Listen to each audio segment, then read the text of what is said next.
అందరికి నమస్కారం. మచిలీపట్నం త్రాగునీరు పైన మాట్లాడుకుంటే వేసవకాలం మొదలవుతుంది. వేసవకాలం మొదలవుతుంటే పల్లెటూరుల్లో ఎక్కువగా డబ్బు కన్నా, వ్యవసాయం కన్నా, కుటుంబ పోషణ కన్నా ముఖ్యంగా ఎక్కువగా వేసవకాలం వస్తుందంటే దిగులు పడేది త్రాగునీరు గురించి. మరి ఇప్పటికే ఏప్రిల్ నెలకే చూసుకుంటే డే బై డే పల్లెటూరులో వాటర్ ఇస్తున్నారు. అది కూడా ఏంటంటే జస్ట్ 1 అవర్. ఆ 1 అవర్ కూడా నీళ్లు సరిపోవండి. ఈ మాట ఎందుకు చెప్తున్నానంటే, ఒక కుటుంబానికి వచ్చేసరికి ఎవరైనా ఒక ఫ్యామిలీలో ఒక తండ్రి, కొడుకు ఒక 2-3 ఫ్యామిలీస్ ఉంటాయి. మీరు ఒక గంట వదిలితే ట్యాప్లు ఉన్నది తక్కువ. నేను గతంలో చెప్పాను, ఎలక్షన్ టైంలో, ఇప్పుడు కూడా చెప్తున్నాను. ట్యాప్లు ఉండేది తక్కువ. గంట సమయంలో ఆ నీరు కూడా, అంటే పైప్ లైన్ సరిగ్గా లేదు. మచిలీపట్నంలో పల్లెటూరులకు వెళ్ళే పైప్ లైను సరిగ్గా లేదంటే అప్ అండ్ డౌన్లో ఉంది. కొన్ని గ్రామాలకి ఫోర్స్కి వెళ్తాయి, డౌన్లో ఉన్న గ్రామాలకి, హైలో ఉన్న గ్రామాలకి నీరు అనేది ఫోర్స్ తక్కువ అవుతుంది. మరి అలా చూసుకుంటే కనుక అటు రుద్రవరం పంచాయతీ కానీ, చిన్నాపురం సైడ్ కానీ, ఏదైనా కానీ నీరు అనేది చాలా స్లోగా వెళ్తూ ఉంటుంది. ఫస్ట్ పైప్ లైన్ వ్యవస్థ అనేది మార్చాలి. అది కాకుండా ముఖ్యంగా ఇప్పుడు వేసవికాలం ఏప్రిల్లో వస్తే తరగటూరు చెరువుల్లో నీరెంత నిల్వ ఉంది, అలాగే పంపుల చెరువులో నీరెంత నిల్వ ఉంది. అది కాకుండా ఇంకోటి నా దృష్టికి తీసుకొచ్చింది ఏంటంటే, ఉప్పు నీరు వస్తుంది, లైట్గా సాల్ట్ కలిసి వస్తుందని చెప్తా ఉన్నారు ప్రజలు.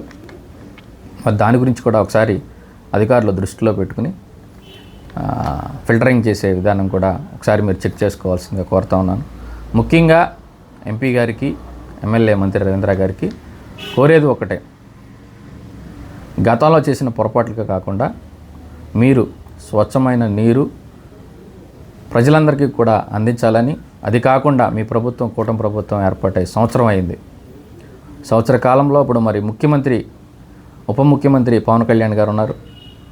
వారు పంచాయతీరాజ్ శాఖ మంత్రిగా ఉన్నారు. అది కాకుండా మేము దాదాపుగా మా నాన్నగారి కాడి నుంచి నా వరకు కూడా పల్లెటూర్లకు అడిగేది ఏంటంటే, ఇంటింటికి పైప్ లైన్ కనీసం బడ్జెట్ వేసైనా కానీ పవన్ కళ్యాణ్ గారికి పెట్టి దృష్టికి తీసుకెళ్తే కనీసం ఇంటింటికి పైప్ లైన్ అయిన విధానం అన్న తీసుకొస్తారని చెప్పి ఆశిస్తూ ఉన్నాం. అది కాకుండా గతంలో ఇదొకటైతే చెప్పుకోదగ్గ విషయం, డే బై డే నీళ్ళు వచ్చినా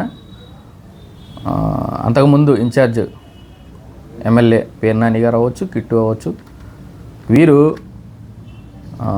నీళ్ళు వచ్చినా కానీ అదే రోజున ట్యాంకర్లు కూడా పంపించే పరిస్థితులు ఉన్నాయి. ఎందుకంటే లైవ్లో నేను కూడా ఉన్నాను. ఇప్పుడు చెప్తున్న విషయం ఏంటంటే, పల్లెటూరులో 4 డేస్కి ఒకసారి ట్యాంకర్లు పంపిస్తున్నారని చెప్తా ఉన్నారు.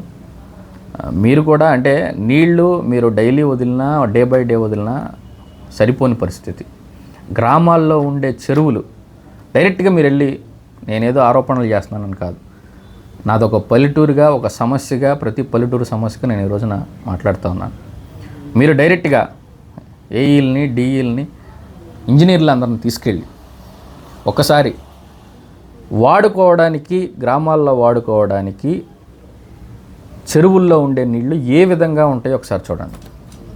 పశువులు కూడా తాగని పరిస్థితిలో నీళ్ళు ఉంటాయి. ఇది నేను ఛాలెంజ్ చేసి చెప్తున్నా, గట్టిగా ఛాలెంజ్ చేసి చెప్తున్నా. అలాంటి నీళ్లు గేదలే తాగలేని పరిస్థితిలో, పశువులే తాగలేని పరిస్థితిలో మనుషులు ఎలా వాడుకుంటారు? మీరు కూటమి ప్రభుత్వం, పవన్ కళ్యాణ్ గారు ప్రక్షాళన చేసి అవసరమైతే ఒక యుద్ధ ప్రాతిక పథకంగా పల్లెటూరుల్లో మంచినీటి సమస్యలను తీర్చాలని చెప్పని నేను మీ అందరినీ కూడా వేడుకుంటున్నాను. అదేవిధంగా ఈరోజు మంత్రి గారి సతీమణి, కొల్లు ఫౌండేషన్ చైర్మన్, మరి డైలీ అయితే ఆవిడ విషయానికి వచ్చేసరికి ఆవిడ చాలా సౌమ్యురాలు. రాజకీయాలుగా ఎన్నున్నా రవీంద్ర గారికి మాకైనా కానీ ఏదైనా కానీ ఆవిడ సౌమ్యురాలు, 10 మందికి అన్నం పెడుతుంది. మరి గతంలో కూడా వదిన గారితో కూడా నాకు పరిచయాలు ఉన్నాయి కాబట్టి ఆ పరిచయంతో ఈ రోజున శుభాకాంక్షలు తెలియజేస్తున్నాను. కొల్లు నీలిమ గారికి జన్మదిన శుభాకాంక్షలు తెలియజేస్తా ఉన్నాను. Thank you.